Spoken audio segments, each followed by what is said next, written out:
തിരുവനന്തപുരം കടേക്കാവൂരിൽ യുവതിയെ ബലാത്സംഗം ചെയ്ത കേസിൽ പ്രതി പിടിയിൽ 60 വയസ്സുള്ള ഉദയകുമാറാണ് പോലീസിന്റെ പിടിയിലായത്.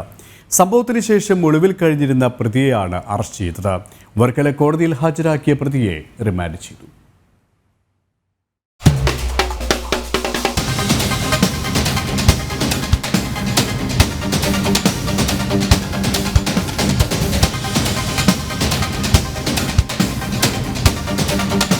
തിരുവനന്തപുരം കടക്കാവൂരിൽ യുവതിയെ ബലാത്സംഗം ചെയ്ത കേസിൽ ഉദയകുമാർ പിടിയിലായി.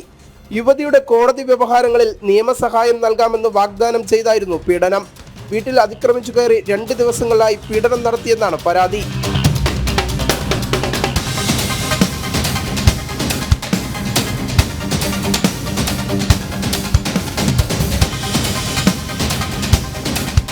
രണ്ടാം ദിനം യുവതിയുടെ നിലവിളി കേട്ട് നാട്ടുകാർ ഓടിക്കൂടിയപ്പോൾ ഓട്ടോറിക്ഷയിൽ കയറി പ്രതി രക്ഷപ്പെട്ടു.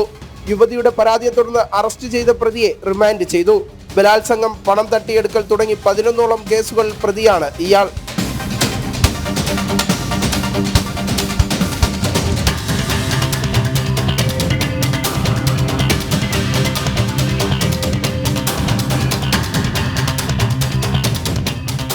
ജനം, തിരുവനന്തപുരം.